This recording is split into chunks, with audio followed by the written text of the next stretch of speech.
Allez, hop, accélère doucement, boum. Bah voilà, nickel. Tu vois quand tu m'écoutes? Si toi aussi tu as envie d'être plus à l'aise au HSPU comme Jordan, alors regarde cette vidéo, on va voir 2 astuces qui te permettent d'être meilleur.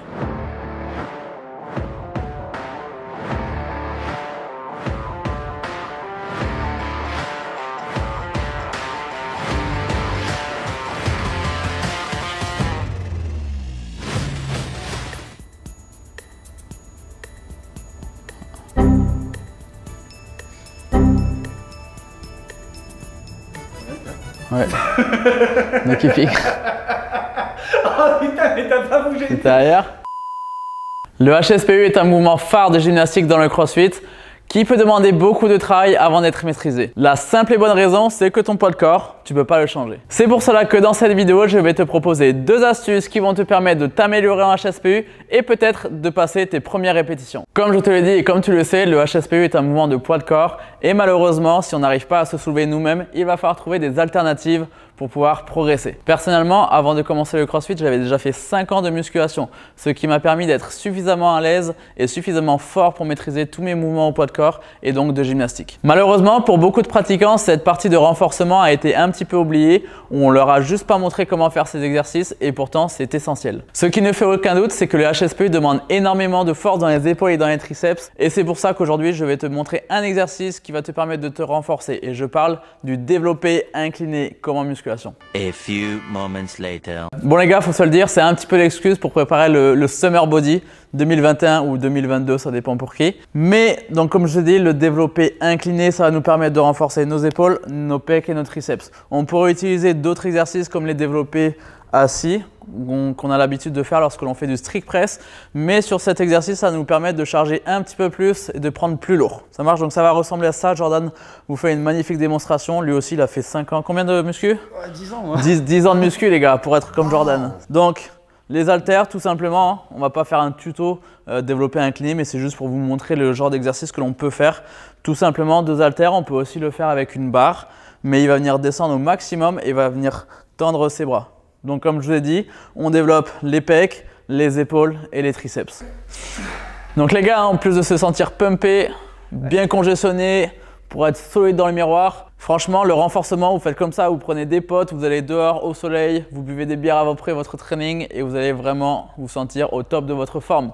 En plus de ça, ça va vraiment vous permettre d'être renforcé au niveau des bras et de développer les bons muscles pour être fort sur le HSPU. Comme je vous ai dit, ça va renforcer les deltoïdes, donc les muscles des épaules, les triceps, pour être vraiment à l'aise parce que ce sont ces muscles qui vous permettent de venir tendre les bras au-dessus de la tête.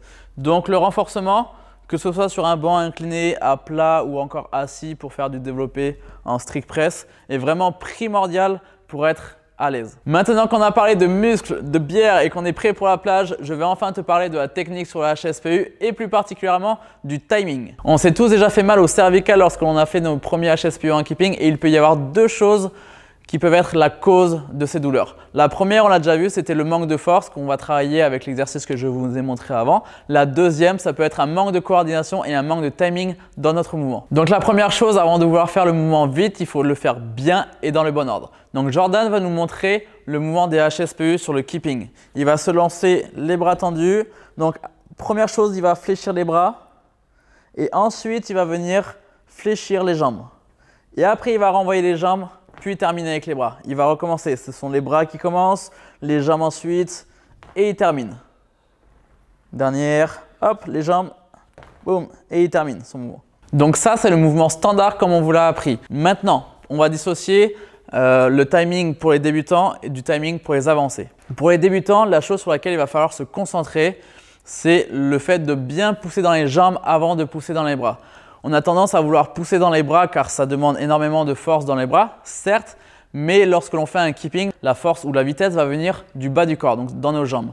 Donc il faudra être coordonné entre mon coup de pied vers le haut avant de vouloir pousser dans mes bras. Donc si je veux pousser dans mes bras avant de vouloir utiliser mes jambes, ça va ressembler à un mouvement strict et ce n'est pas du tout le principe du keeping. Lorsque l'on fait le keeping, le but c'est de s'aider de notre corps entier pour pouvoir réussir à faire le mouvement. En l'occurrence, sur le HSPU en keeping, la force, la vitesse va venir du bas du corps. Donc je dois utiliser efficacement mon bas du corps, donc mes jambes, pour me propulser vers le haut. Pour les avancées, maintenant que vous maîtrisez déjà le keeping, on va essayer d'aller un petit peu plus vite. C'est là où le timing sera encore plus important. Donc plus on va vite, plus il faut être capable d'être relâché de manière à utiliser les jambes le plus efficacement lorsqu'on va vouloir enchaîner une deuxième répétition. Il faut faire attention quand même à utiliser les jambes avant d'utiliser les bras sur notre remontée. De cette façon, vous serez capable d'enchaîner vos répétitions plus facilement, de manière plus fluide, et vous serez aussi capable d'en faire plus d'affilée. Bon ben voilà les amis, encore une vidéo tips. Donc merci Morgane d'avoir montré un petit peu les facettes des HSPU comme on nous l'a beaucoup demandé quand je faisais les petits sondages et tout.